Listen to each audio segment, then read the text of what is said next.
تفسیر ضیاء القرآن جلد نمبر 3 21واں پارہ۔ بسم اللہ الرحمن الرحیم۔ سورہ روم آیت نمبر 41۔ ظہر الفساد فی البر والبحر بما کسبت ایدی الناس لیذیقہم بعض الذی عملوا لعلہم یرجعون۔ ترجمہ: پھیل گیا ہے فساد بر اور بحر میں بوجہ ان کرتوتوں کے جو لوگوں نے کیے ہیں، تاکہ اللہ تعالیٰ چکھائے انہیں کچھ سزا ان کے برے اعمال کی، شاید وہ باز آ جائیں۔ سورہ روم آیت نمبر 41 کی تفسیر۔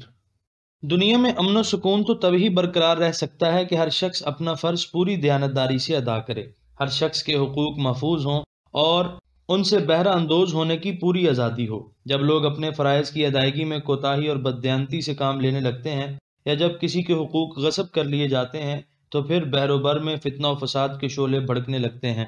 ہر شخص کے فرائض کیا ہیں جو اسے ادا کرنا چاہیے؟ ہر شخص کے حقوق کیا ہیں جو اسے ہر قیمت پر ملنے چاہیے؟ ان کا تعین دین اسلام نے کیا ہے، جو دین فطرت ہے، اور جو اس خالق و مالک کا دین ہے جس نے کائنات کی ہر چیز کے فطری تقاضوں کو پورا کیا اور ان کی تسکین کے سامان بڑی فیاضی سے مہیا فرما دیے۔ جہاں بھی کسی قوم نے اس نظام حیات کو اپنایا، اسی قدر ان کی زندگیاں اور ان کا ماحول خوشی اور مسرت سے ہمکنار ہوا، اور جہاں بھی کسی قوم نے اس نظام سے روگردانی کی، وہاں اسی انداز سے امن و سکون رخصت ہوا، بے چینی اور اضطراب کے اندھیرے پھیلنے لگے۔ عقائد کی قوت مسلم ہے، عملی زندگی میں ان پر مرتب ہونے والے نیک و بد اثرات کا انکار نہیں کیا جا سکتا۔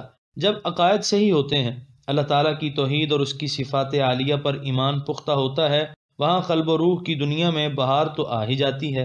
عملی دنیا میں بھی دیانتداری، اخلاص، حق گوئی، جرت، بے نیازی اور استغنا کے پھول مہکنے لگتے ہیں۔ اور جہاں بندے کا تعلق اپنے رب کریم سے ٹوٹ جاتا ہے، جہاں کفر و شرک کی عفونت پھیل جاتی ہے، تو وہاں انسان کی عملی زندگی بھی بدکاریوں، بد اعمالیوں کی آماجگاہ بن کر رہ جاتی ہے۔ اگر وہ طاقتور ہے تو شتر بے مہار بن کر لوگوں کے حقوق پامال کرنے لگتا ہے، اگر وہ کمزور ہے تو گرے ہوئے سوکھے پتے کی طرح ہچکولے کھاتا ہے، اسے کہیں قرار نہیں ملتا، وہ خسیس ترین حرکات کے ارتکاب سے بھی نہیں شرماتا۔ جس معاشرے میں انسان کی جان، عزت و ناموس اور مال محفوظ نہ ہو، کیا وہاں امن و سکون میسر آ سکتا ہے؟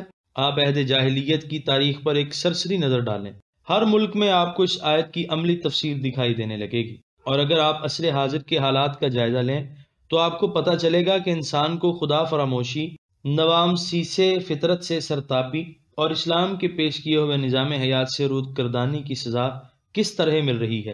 نہ خشکی پر کہیں امن ہے، نہ سمندر کی بے کراں وسعتوں میں کوئی گوشہ عافیت نظر آتا ہے۔ زمین پر جگہ جگہ میزائل کے اڈے قائم ہیں، جہاں سے ایک بر اعظم سے دوسرے بر اعظم پر ایٹم بم برسا کر ہر چیز کو خاک سیاہ بنایا جا سکتا ہے۔ سمندر کی سطح بلکہ سمندروں کو ابلتے ہوئے جہنم میں تبدیل کیا جا سکتا ہے۔ کرۂ ہوائی میں بڑی بلندیوں پر امریکہ کا ہوائی بیڑا، جو ہزاروں طیاروں پر مشتمل ہے، ہر وقت مصروف پرواز رہتا ہے۔ اس میں مہلک قسم کے ایٹم بم اور ہائیڈروجن بم فٹ کر دیے گئے ہیں۔ ایک سگنل سے وہ کوہرام رستہ خیز برپا کر سکتے ہیں۔ بڑی قوتیں مہلک سے مہلک اسلحہ بنانے کی دوڑ میں ایک دوسرے سے سبقت لے جانے کے لیے ملکی ثروت کو پانی کی طرح بہا رہی ہیں۔ خانگی زندگی بھی ہماری بدعمالیوں سے جنم لینے والے فساد سے محفوظ نہیں۔ میاں بیوی کے درمیان اعتماد، جو خانگی زندگی کی مسرتوں کے لیے شرط اول ہے، تیزی سے مفقود ہوتا چلا جا رہا ہے۔ ماں باپ اپنی عیش کوشی کے باعث اولاد کی صحیح تربیت سے قاصر ہیں۔ غیر تربیت یافتہ اولاد بڑی ہو کر اپنے والدین کا ادب ملحوظ نہیں رکھتی، بلکہ انہیں ایک ناقابل برداشت بوجھ خیال کرتی ہے۔ بڑوں کے دلوں میں چھوٹوں کے لیے رحم اور شفقت نہیں رہی۔ چھوٹوں کی آنکھیں شرم و حیا کے نور سے محروم ہو گئی ہیں، اور اپنے سے بڑوں کی پگڑی اچھالنا فیشن بن گیا ہے۔ جب ہمارے گرد و پیش اس قسم کے حالات ہوں تو پھر اس آیت کا مفہوم سمجھنے میں کوئی دقت محسوس نہیں ہوتی۔ یعنی اپنے چمن حیات کو جن خاردار جھاڑیوں سے لوگوں نے بھر دیا ہے، اس کے کانٹوں کی چبھن تو وہ بھی محسوس کریں، اپنے گناہوں اور بد کرداریوں کی سزا وہ بھی تو چکھیں۔ اور اس میں حکمت یہ ہے کہ شاید وہ لوگ اپنے اعمال بد کی تباہ کاریوں سے عبرت حاصل کریں اور موت سے پہلے اپنی اصلاح کر لیں۔ سورہ روم آیت نمبر 42۔ قل سیروا فی الارض فانظروا کیف کان عاقبۃ الذین من قبل کان اکثرهم مشرکین۔ ترجمہ: اے محبوب، آپ انہیں فرمائیے سیر و سیاحت کرو زمین میں اور دیکھو کیسا انجام ہوا ان لوگوں کا جو ان سے پہلے گزرے، ان میں سے اکثر مشرک تھے۔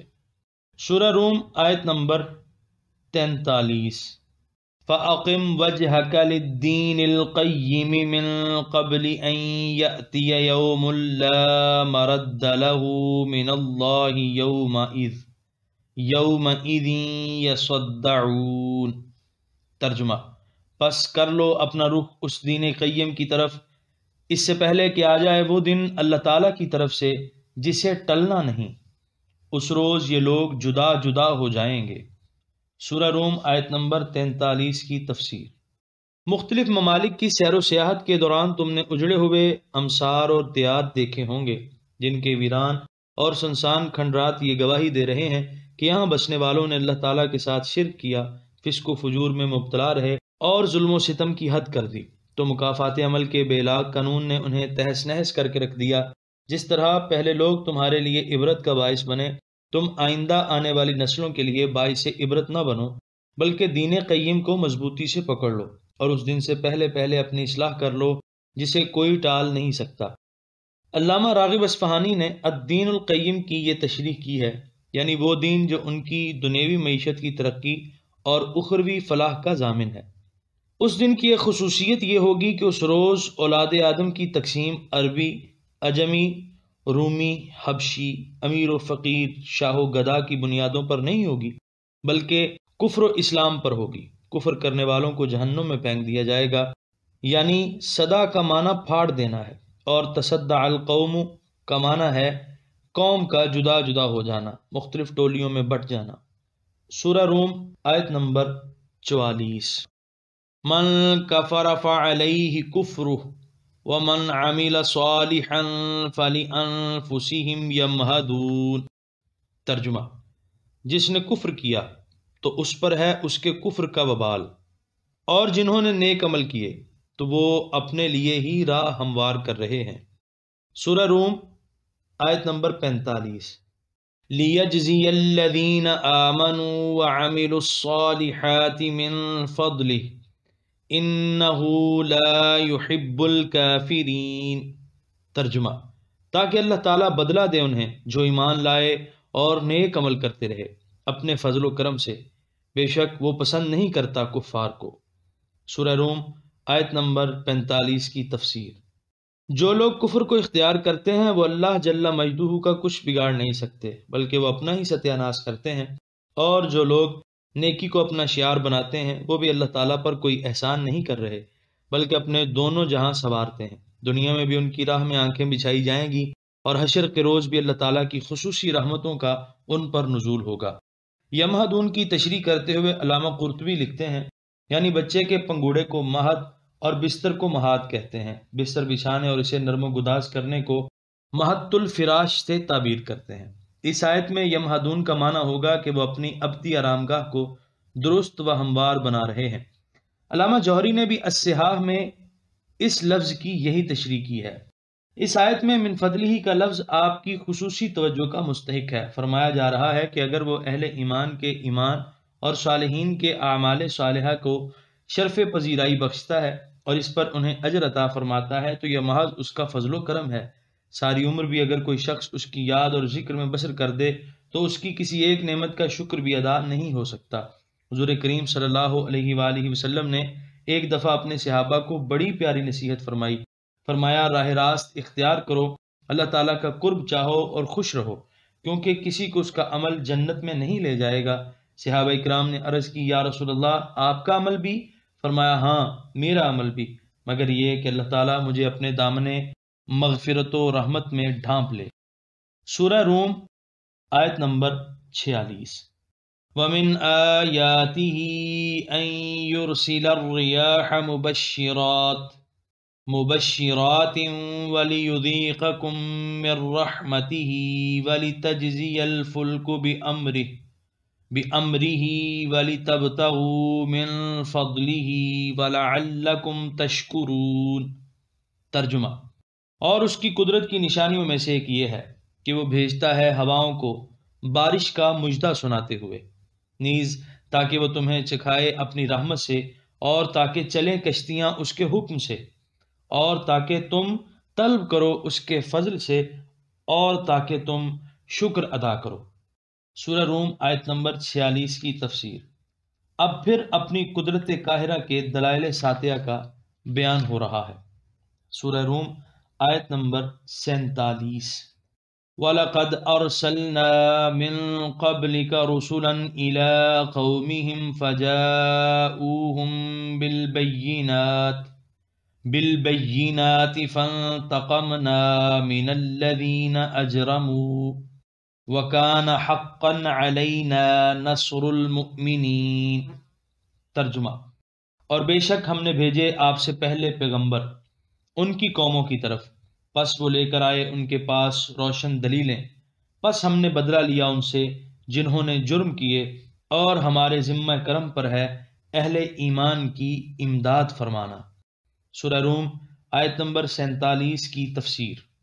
یہ فرما کر اللہ تعالیٰ نے اپنے بندوں کی عزت افزائی فرمائی ہے، یعنی انہوں نے میری طاعت و بندگی کو اپنا شیوا بنا لیا ہے، تو میں نے بھی ان کی اعانت فرمانا اور ہر میدان میں ان کی فتح و نصرت کا وعدہ فرمایا ہے، اور اللہ تعالیٰ اپنا وعدہ ضرور پورا کرتا ہے۔ حضرت ابو الدرداء رضی اللہ عنہ سے مروی ہے کہ میں نے حضور کو فرماتے ہوئے سنا کہ جو مسلمان اپنے بھائی کی ناموس کو بچاتا ہے، اللہ تعالیٰ پر اس کا حق ہو جاتا ہے کہ وہ اسے آتش جہنم سے بچائے۔ پھر حضور نے یہ آیت تلاوت کی۔ سورہ روم آیت نمبر 48۔ اللہ الذی یرسل الریاح فتثیر سحابا فیبسطه فی السماء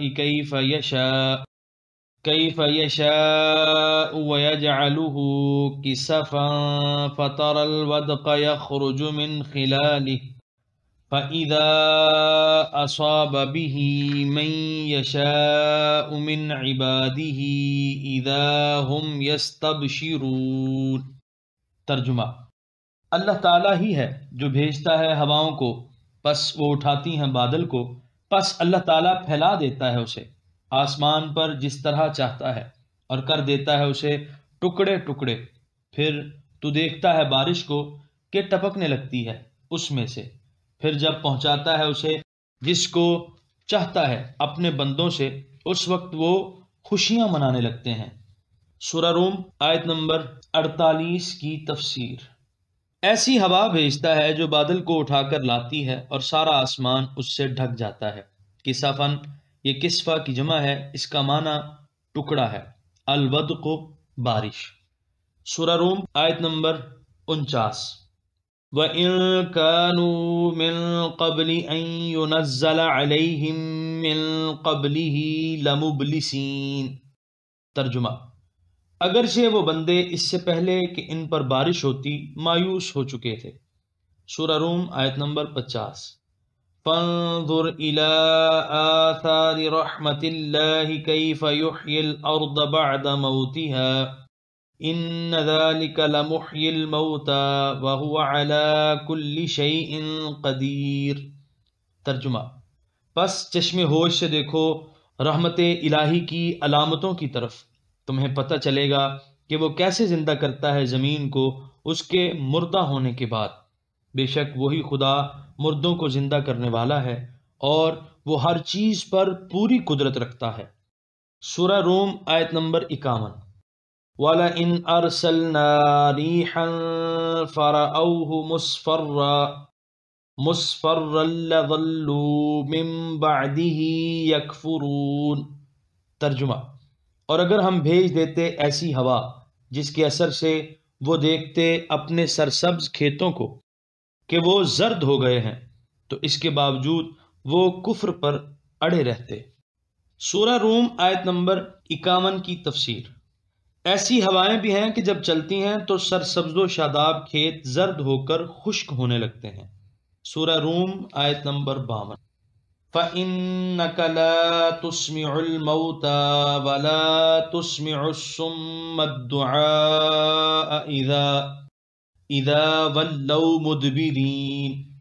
ترجمہ، پس آپ مردوں کو نہیں سنا سکتے اور نہ آپ بہروں کو سنا سکتے ہیں اپنی پکار، خصوصاً جب وہ پیٹھ پھیر کر جا رہے ہوں۔ سورہ روم آیت نمبر 52 کی تفسیر۔ اس آیت میں الموتیٰ سے مراد وہ لوگ ہیں جن کے دل مر چکے ہیں، کفر و شرک پر پہم اصرار کے باعث ان کی عقل و فہم کے چراغ بجھ گئے ہیں اور کسی بات میں سنجیدگی اور متانت سے غور و فکر کی صلاحیت دم توڑ چکی ہے۔ علامہ خازن الموتیٰ کی تشریح کرتے ہوئے لکھتے ہیں یعنی موت القلوب وہم الکفار۔ علامہ بغوی فرماتے ہیں یعنی الکفار۔ علامہ قرطبی نے فرمایا موت القلوب یعنی جن کے دل مردہ ہیں، اور السم سے مراد وہ لوگ ہیں جن کے دلوں کے کان بہرے ہو چکے ہیں، جنہوں نے اپنے گوشے ہوش میں تعصب کی انگلیاں ٹھونس دی ہیں تاکہ انہیں حق کی صدا سنائی نہ دے۔ آیت کا مقصد یہ ہے کہ توحید پر مسکت دلائل ان کے سامنے پیش کیے گئے، انہیں بار بار دل نشین انداز سے دعوت حق دی گئی، اس کے باوجود یہ کفر پر اڑے ہوئے ہیں۔ ان کے اس طرز عمل سے اے محبوب آپ رنجیدہ خاطر نہ ہوں، ان کے دل مر چکے ہیں، ان کے کانوں سے حق سننے کی طاقت سلب ہو گئی ہے۔ آپ نے اپنا فریضہ تبلیغ ادا کرنے میں ذرا کوتاہی نہیں کی۔ اگر یہ کفر اور گمراہی کے اندھیروں سے باہر نہیں نکلنا چاہتے تو ان کی قسمت۔ آج کل یہ بحث بڑے زوروں پر ہے کہ میت کوئی آواز سن سکتی ہے یا نہیں۔ سماع موتیٰ کے منکرین استدلال کے طور پر یہ آیت پیش کرتے ہیں، اس لیے اللہ تعالیٰ سے توفیق طلب کرتے ہوئے بڑے اختصار کے ساتھ آیات قرآنیہ، احادیث طیبہ اور علماء ربانیین کے اقوال سے جو کچھ سمجھا ہوں وہ عرض کرنا مناسب سمجھتا ہوں۔ اللہ تعالیٰ اپنے حبیب کریم صلی اللہ علیہ وآلہ وسلم کے طفیل کجروی سے بچائے اور راست روی کی توفیق عطا فرمائے، کیونکہ اس کی توفیق اور دستگیری کے بغیر علم، عقل اور صحیح سب بے حاصل ہیں۔ یہ مسئلہ عہد قدیم سے متنازع فی ہے، اس کے بارے میں علماء کے متعدد اقوال ہیں۔ بڑے سے بڑے فضلاء نے اس گتھی کو سلجھانے کی کوشش کی ہے، لیکن جس شرح و بسط سے علامہ ابن قیم نے اس پر قلم اٹھایا ہے اور اس مسئلہ کے مختلف گوشوں کو واضح کرنے کی کوشش کی ہے، میرے مطالعہ کی حد تک یہ انہی کا خاصہ ہے۔ سب سے پہلے یہ سمجھنا چاہیے کہ موت کیا چیز ہے، اس کا مفہوم کیا ہے۔ علامہ مذکور لکھتے ہیں کہ موت عدم محض اور فنائے مطلق کا نام نہیں کہ انسان مرے تو بالکل نیست و نابود ہو کر رہ جائے، بلکہ ایک حالت سے دوسری حالت میں منتقل ہو جانے کو موت کہتے ہیں۔ اللہ تعالیٰ نے شہداء کے متعلق فرمایا کہ احیاء عند ربہم یرزقون، یعنی وہ مجاہدین جن کو کفار قتل کر دیتے ہیں تو پھر بھی وہ اپنے رب کے پاس زندہ ہیں، انہیں رزق دیا جاتا ہے، بڑے خوش اور مسرور رہتے ہیں۔ جب ظاہری طور پر موت طاری ہونے کے باوجود شہداء کا یہ حال ہے تو صدیقین اور انبیاء جن کا رتبہ شہداء سے بدرجہ اعلیٰ اور عرفہ ہے، ان کی کیفیت کیا ہوگی؟ علامہ ابن قیم نے یہاں حیات انبیاء پر متعدد دلائل بیان کیے ہیں، جن میں سے چند یہ ہیں۔ نمبر 1، شب معراج بیت المقدس میں حضور صلی اللہ علیہ وآلہ وسلم کی ملاقات انبیاء کرام کے ساتھ ہوئی۔ نمبر 2، اسی سفر معراج میں مختلف آسمانوں پر مختلف انبیاء سے ملاقات ہوئی۔ نمبر 3، حضرت موسیٰ علیہ السلام سے تو بار بار ملاقات اور نمازوں کی تعداد 50 سے گھٹا کر 5 کروانے کا واقعہ ہر خاص و عام کے علم میں ہے۔ ان دلائل کے ذکر کرنے کے بعد ابن قیم لکھتے ہیں کہ مذکورہ دلائل سے اور ان کے علاوہ دوسرے دلائل سے جن سے یہ امر قطعی طور پر ثابت ہو جاتا ہے کہ انبیاء کرام کی موت کا فقط یہ مطلب ہے کہ وہ ہماری نگاہوں سے پوشیدہ ہو گئے ہیں، ہم ان کو نہیں پا سکتے حالانکہ وہ زندہ موجود ہیں۔ موت کا مفہوم ذہن نشین کر لینے کے بعد اب آپ یہ سمجھنے کی کوشش فرمائیں کہ موت کے بعد روح اور جسم کا باہمی تعلق کیسے باقی رہتا ہے۔ اس کے بارے میں علامہ مذکور فرماتے ہیں کہ جسم کے ساتھ روح کے تعلق کی 5 حالتیں ہیں، ہر حالت پر مختلف احکام مترتب ہوتے ہیں۔ نمبر 1، شکم مادر میں جب جسم میں روح پھونکی جاتی ہے۔ نمبر 2، جب انسان اس جہان میں قدم رکھتا ہے۔ نمبر 3، حالت خواب میں۔ نمبر 4، عالم برزخ میں۔ اگرچہ روح جسم سے جدا ہو جاتی ہے لیکن یہ جدائی کلیتاً نہیں ہوتی، بلکہ روح کا تعلق جسم کے ساتھ کسی نہ کسی طرح باقی رہتا ہے، اور اسی تعلق کی وجہ سے وہ اپنے زائر کے سلام کا جواب دیتا ہے اور اس کا اسے علم ہوتا ہے۔ تفصیلی بیان آگے آ رہا ہے۔ نمبر 5، قبروں سے جی اٹھنے کے بعد روح کا تعلق جسم سے۔ اس تعلق کے متعلق علامہ لکھتے ہیں یعنی روح کا جسم کے ساتھ یہ تعلق تمام تعلقات سے اکمل ہے، کیونکہ اس کے بعد جسم کو نہ موت آتی ہے نہ نیند آتی ہے، اور نہ اس کے عناصر میں فساد رونما ہوتا ہے۔ موت کے بعد حشر تک روح کا مقر اور مقام کہاں ہے، اس کے متعلق علامہ نے تقریباً 16 قول لکھے ہیں۔ جن میں سے ایک قول یہ ہے کہ موت کے بعد روح بھی عدم محض ہو جاتی ہے۔ جسم کی دوسری صفات علم، قوت وغیرہ کی طرح حیات بھی اس کی ایک صفت ہے۔ جسم کے فنا ہو جانے سے جس طرح دوسری صفات فنا ہو جاتی ہیں، اسی طرح روح بھی فنا ہو جاتی ہے، لیکن یہ قول سراسر باطل ہے۔ کتاب و سنت اور اجماع صحابہ کے علاوہ دلائل عقلیہ بھی اس کی تردید کرتے ہیں۔ یا ایتھا النفس المطمئنۃ ارجعی الی ربک راضیۃ مرضیۃ فادخلی فی عبادی وادخلی جنتی، سورۃ الفجر 27 تا 30۔ اے اطمینان والی جان، اپنے رب کی طرف واپس ہو، یوں کہ تو اس سے راضی، وہ تجھ سے راضی، پھر میرے خاص بندوں میں داخل ہو اور میری جنت میں آ۔ یہاں خطاب روح مطمئنہ کو ہو رہا ہے، اور اس وقت ہو رہا ہے جب وہ جسم سے الگ ہوتی ہے۔ اگر روح کا اپنا مستقل وجود نہ ہوتا تو پھر اس سے خطاب کیسے کیا جاتا؟ احادیث کثیرہ سے بھی یہ ثابت ہے کہ روح کا اپنا مستقل وجود ہے، یعنی یہ ایسا قول ہے جسے نہ سلف صالحین میں سے کسی نے تسلیم کیا ہے، نہ صحابہ تابعین اور ائمہ اسلام کا یہ خیال ہے۔ دوسرا قول حضرت سلیمان فارسی رضی اللہ عنہ کا اس بارے میں یہ قول ہے کہ مومنین کی ارواح برزخ میں ہیں اور جدھر چاہتی ہیں جاتی ہیں۔ برزخ کے لفظ کی تحقیق کرتے ہوئے لکھتے ہیں کہ اصلہ الحاجز بین الشیئین، دو چیزوں کے درمیان جو چیز حائل ہو اس کو برزخ کہا جاتا ہے، یعنی برزخ سے مراد دنیا اور آخرت کا درمیانی جہان ہے۔ تیسرا قول مومنین کی روحیں حضرت آدم علیہ السلام کے دائیں جانب ہیں اور کفار کی روحیں آپ کے بائیں جانب۔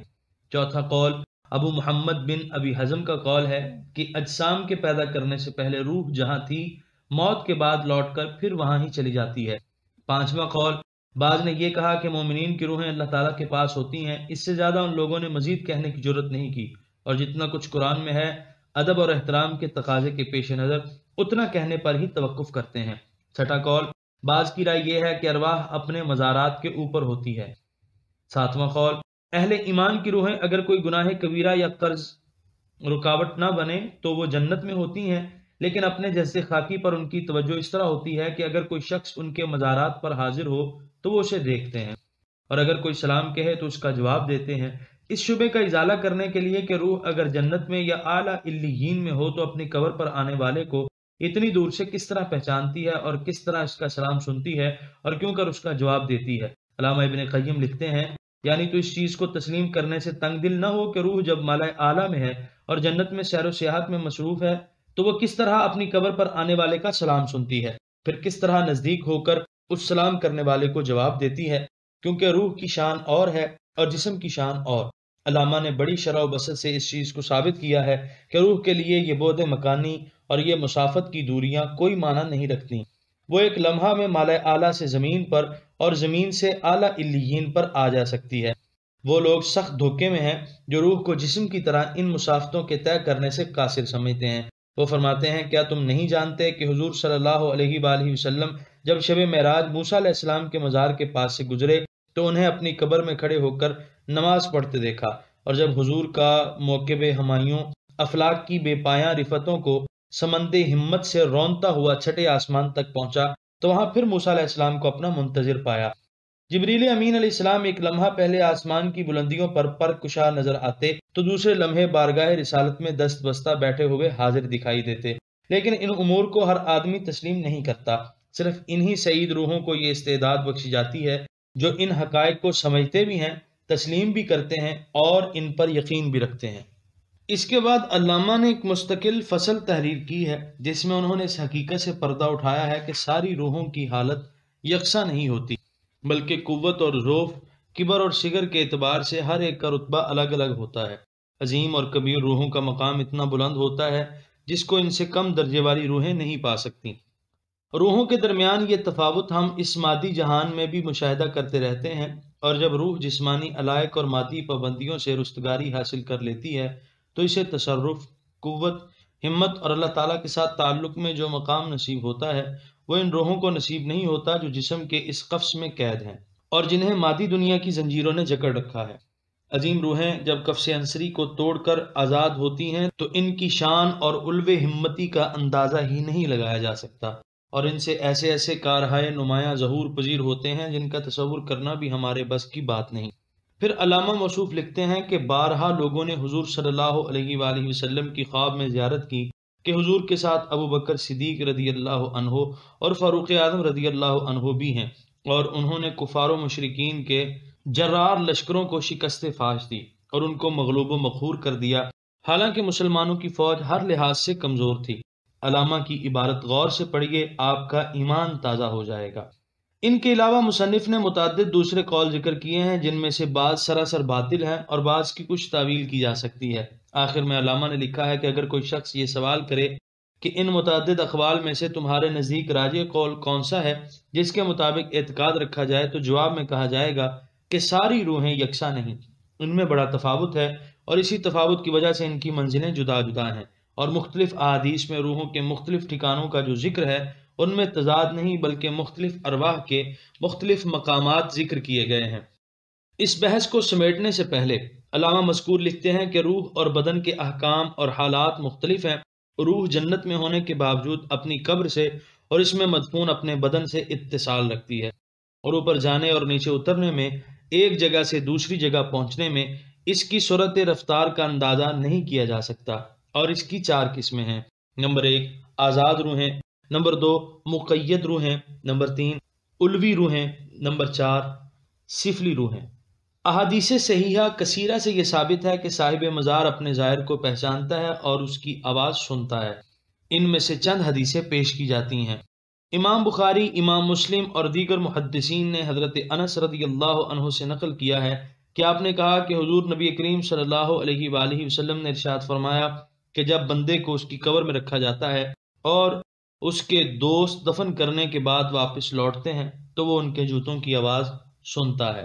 ابن ابی شیبہ، طبرانی، ابن حبان، حاکم اور بہقی جیسے جلیل القدر محدثین نے حضرت ابو ہریرہ رضی اللہ عنہ سے یہ روایت کی ہے کہ رسول کریم صلی اللہ علیہ وآلہ وسلم نے فرمایا، اس ذات کی قسم جس کے قبضہ قدرت میں میری جان ہے کہ جب میت کو اس کی قبر میں رکھا جاتا ہے تو وہ اسے دفن کر کے واپس لوٹنے والوں کی جوتیوں کی آہٹ سنتی ہے۔ نمبر 3 حضرت ام المومنین عائشہ صدیقہ رضی اللہ عنہا سے مروی ہے کہ حضور علیہ الصلوۃ والسلام نے فرمایا کہ جب کوئی شخص اپنے بھائی کی قبر کی زیارت کے لیے جاتا ہے اور اس کے پاس بیٹھتا ہے تو صاحب مزار کو اس سے بڑی راحت ہوتی ہے اور وہ اس کے سلام کا جواب دیتا ہے۔ نمبر 4 حضرت ابو ہریرہ رضی اللہ عنہ نے فرمایا کہ جب کوئی شخص اپنے جاننے والے کی قبر پر آتا ہے اور اسے سلام کہتا ہے تو صاحب مزار اس کے سلام کا جواب بھی دیتا ہے اور اسے پہچانتا بھی ہے، اور اگر کسی ایسے شخص کے مزار پر آتا ہے جس سے جان پہچان نہیں تھی اور اسے سلام کہتا ہے تو قبر والا اس کے سلام کا جواب دیتا ہے۔ نمبر 5 بعین ہی یہی الفاظ علامہ ابن عبد البر نے باروایت ابن عباس حضور نبی کریم صلی اللہ علیہ وسلم سے نقل کیے ہیں۔ یہ احادیث اور ان کے علاوہ متعدد کئی حدیثیں نقل کرنے کے بعد علامہ ابن قیم نے سماع موتیٰ کے متعلق اپنی تحقیق کا خلاصہ ان الفاظ میں بیان کیا۔ لکھتے ہیں یعنی سلف صالحین کا سماع موتیٰ پر اجماع اور اتفاق ہے۔ ان سے درجہ تواتر تک ایسی روایات مروی ہیں جن سے ثابت ہوتا ہے کہ میت کی زیارت کے لیے جب کوئی شخص آتا ہے تو میت کو اس کی آمد کا علم بھی ہو جاتا ہے اور اس سے اسے بڑا سرور حاصل ہوتا ہے۔ علامہ عثمانی نے فتح الملہم شرح صحیح مسلم میں اس مسئلے کی خوب تحقیق کی ہے۔ متعدد احادیث اور اقوال علماء تحریر کرنے کے بعد لکھتے ہیں یعنی ان متعدد روایات سے ہم اس نتیجے پر پہنچے ہیں کہ صحیح اور کثیر التعداد احادیث سے سماع موتیٰ کا مسئلہ ثابت ہے، واللہ اعلم۔ یہ ثابت کرنے کے بعد کہ میت سنتی ہے، علامہ مذکور نے ان آیات کا مفہوم واضح کیا ہے جن سے بظاہر سماع موتیٰ کی نفی سمجھی جاتی ہے۔ وہ مولانا محمد قاسم صاحب کے حوالے سے لکھتے ہیں کہ افعال کی 2 قسمیں ہیں۔ نمبر 1 افعال عادیہ یعنی جن کا وقوع عادت کے مطابق اسباب و علل کے پائے جانے سے ہوتا ہے، مثلا کسی نے کسی پر بندوق سے فائر کیا اور وہ مر گیا، ایسے افعال کی نسبت اس بندوق چلانے والے کی طرف کی جاتی ہے۔ نمبر 2 افعال غیر عادیہ جو ظاہری اسباب و علل کے پائے جانے کے بغیر وقوع پذیر ہوتے ہیں، جیسے کسی نے کنکریوں کی مٹھی پھینکی اور ایک لشکر جرار کو شکست دے دی۔ ایسے افعال کی نسبت اس ظاہری فاعل کی طرف نہیں کی جاتی بلکہ براہ راست اللہ تعالیٰ کی طرف کی جاتی ہے، جیسے ما رمیتا اذ رمیتا ولکن اللہ رما۔ یہاں بھی میت زیر زمین دفن ہے، اس کے اوپر من و مٹی کا انبار لگا ہے، نہ وہاں ہوا کا گزر ہے اور نہ روشنی کا۔ آواز کو کسی تک پہنچانے کے لیے ظاہری سبب ہوا ہے جو یہاں قطعاً مفقود ہے، اس لیے میت اگر سنتی ہے تو اس کو سنانے والا وہ زائر نہیں، کیونکہ ہوا کے فقدان کے باوجود آواز کو سنا دینا کسی انسان کے بس کا روگ نہیں۔ چنانچہ ان آیات میں اس بات کی نفی نہیں کی گئی کہ میت نہیں سن سکتی، بلکہ اس کی نفی کی گئی ہے کہ تم نہیں سنا سکتے، جیسے فرمایا سورہ فاطر آیت 22 وما انت بمسمع من فی القبور۔ لیکن اس سے تو یہ ہرگز ثابت نہیں کہ جسے تم نہیں سنا سکتے اسے خداوند عالم بھی نہیں سنا سکتا۔ اس کی قدرت اسباب اور علل کی محتاج نہیں، وہ جو چاہتا ہے کرتا ہے۔ سید انور شاہ صاحب فیض الباری شرح بخاری میں رقم تراز ہیں۔ علامہ مصوف اسی کتاب کے اسی جلد کے صفحہ 467 پر اپنا عقیدہ تحریر فرماتے ہیں۔ ترجمہ: میں یعنی سید انور شاہ کہتا ہوں کہ سماع موتیٰ کے ثبوت کے لیے اتنی احادیث ہیں جو درجہ تواتر کو پہنچ چکی ہیں، اور حدیث صحیح میں ہے کہ جب کوئی شخص میت کو سلام دیتا ہے تو وہ اس کا جواب دیتی ہے، اور اگر صاحب مزار اس کو دنیا میں پہچانتا تھا تو اب بھی وہ اس کو پہچان لیتا ہے۔ اکابر علماء دیوبند کی تصریحات کا مطالعہ آپ نے فرما لیا، معلوم نہیں اب ان کے شاگرد اور پیروکار اپنے ان بزرگوں کے عقیدہ کے برعکس سماع موتیٰ کا انکار کیوں کرتے ہیں، اور اولیاء کرام کے مزارات پر انوار پر حاضر ہونے والوں پر کفر و شرک کا فتویٰ کیوں لگاتے ہیں۔ بعض علماء کرام نے فرمایا ہے کہ آیات میں مطلق سماع کی نفی نہیں، بلکہ ایسے سماع کی نفی ہے جو مفید اور نفع رساں ہو۔ امام جلال الدین سیوطی رحمۃ اللہ علیہ نے فرماتے ہیں یعنی میت کا لوگوں کے کلام کو سننا صحیح دلائل سے ثابت ہے، اور جن آیات میں سنانے کی نفی کی گئی ہے اس سے مراد ایسا سنانا ہے جو ہدایت کا باعث ہو اور نفع رساں ہو۔ جنگ بدر میں جب بڑے بڑے مشرکین مکہ ہلاک ہوئے تو ابو جہل، عتبہ وغیرہما مشرکین کی لاشیں ایک گڑھے میں پھینک دی گئیں۔ حضور علیہ السلام وہاں تشریف لائے اور ایک ایک کا نام لے کر فرمایا اے فلاں فرزند فلاں، اے فلاں پسر فلاں، ذلت اور عذاب کا جو وعدہ تمہارے رب نے تم سے کیا تھا کیا اس کو تم نے سچا پا لیا؟ بے شک میرے رب نے نصرت و کامرانی کا جو وعدہ میرے ساتھ فرمایا تھا میں نے تو اسے سچا پا لیا۔ حضرت عمر رضی اللہ عنہ نے عرض کی یا رسول اللہ آپ ایسے لوگوں کو خطاب فرما رہے ہیں جو بے جان لاشیں ہیں۔ حضور صلی اللہ علیہ وآلہ وسلم نے ارشاد فرمایا مجھے اس کی قسم جس نے مجھے حق کے ساتھ مبعوث فرمایا ہے، میری بات تم ان سے زیادہ نہیں سن رہے، لیکن وہ جواب دینے کی طاقت نہیں رکھتے۔ اس حدیث سے صراحتاً ثابت ہوتا ہے کہ مسلمان تو مسلمان، کفار و مشرکین کے مردے بھی سنتے ہیں۔ سماع موتیٰ کے منکرین نے اس حدیث کے جواب میں کہا ہے کہ ام المومنین حضرت عائشہ صدیقہ رضی اللہ عنہا نے اس حدیث کی تعویل کی ہے، اس لیے یہ حدیث اس مسئلہ کی دلیل نہیں بن سکتی۔ حافظ ابن حجر لکھتے ہیں کہ جمہور محدثین نے حضرت صدیقہ رضی اللہ عنہا کی اس تعویل کو قبول نہیں کیا، بلکہ حضرت ابن عمر کی روایت کو قبول کیا ہے، کیونکہ اسے بہت سے صحابہ کی تائید حاصل ہے جو خود اس موقع پر بارگاہ رسالت میں حاضر تھے، اور حضرت صدیقہ وہاں خود موجود نہ تھیں۔ نیز ام المومنین نے سماع موتیٰ کی نفی پر اس آیت انک لا تسمع الموتیٰ سے جو استدلال کیا ہے اس کا جواب جمہور محدثین نے بئیں الفاظ دیا ہے، یعنی تم ان کو کوئی ایسی بات نہیں سنا سکتے جو انہیں نفع پہنچائے، یا تم خود اللہ تعالیٰ کی مشیت کے بغیر انہیں کچھ نہیں سنا سکتے۔ کتب حدیث میں ایسی روایات بھی ملتی ہیں جن سے حضرت صدیقہ کا اس مسئلہ سے رجوع ثابت ہوتا ہے۔ ان میں سے ایک روایت وہ ہے جو ابن اسحاق نے المغازی میں یونس بن بکیر سے بسند جید نقل کی ہے، جس کے الفاظ بعین ہی حدیث ابی طلحہ جیسے ہیں، یعنی جو میں کہہ رہا ہوں اسے تم ان سے زیادہ نہیں سن سکتے۔ اس کے علاوہ علامہ ابن عبد البر نے حضرت صدیقہ رضی اللہ عنہا سے یہ حدیث روایت کی۔ حضرت عائشہ فرماتی ہیں کہ حضور علیہ السلام نے ارشاد فرمایا کہ جو شخص اپنے بھائی کی قبر کی زیارت کے لیے جاتا ہے اور اس کے پاس بیٹھتا ہے تو صاحب مزار کو اس سے بڑی تسکین اور راحت حاصل ہوتی ہے، یہاں تک کہ وہ وہاں سے اٹھ جائے۔ اس روایت سے بھی حضرت صدیقہ رضی اللہ عنہا کا رجوع ثابت ہوتا ہے۔ علامہ عثمانی نے سماع موتیٰ کی تحقیق کرتے ہوئے علامہ محمود العلوسی صاحب روح المعانی کی یہ عبارت بھی نقل کی ہے کہ حق یہ ہے کہ مردے یقیناً سنتے ہیں، اور اس کی حقیقت کو اللہ تعالیٰ بہتر جانتا ہے۔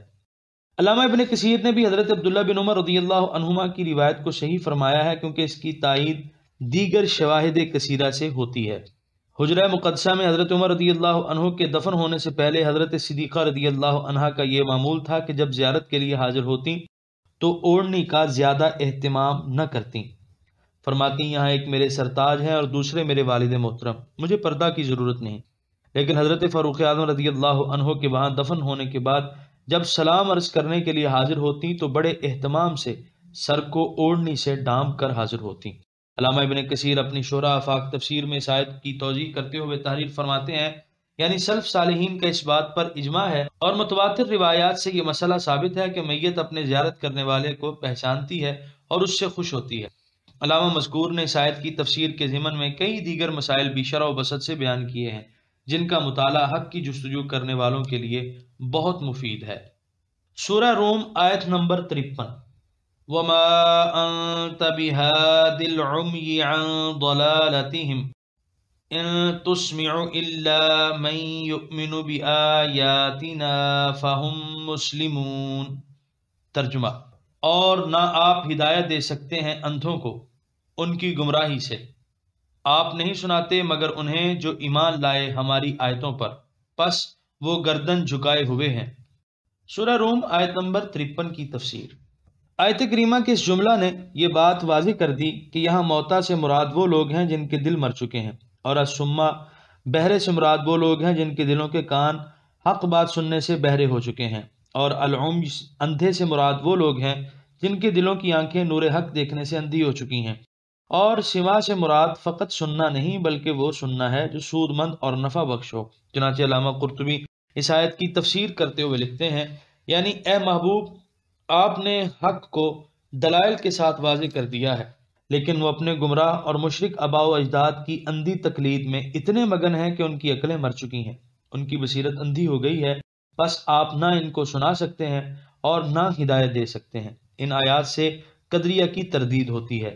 یہاں پر 21ویں پارے کا 8واں رکوع مکمل ہوا۔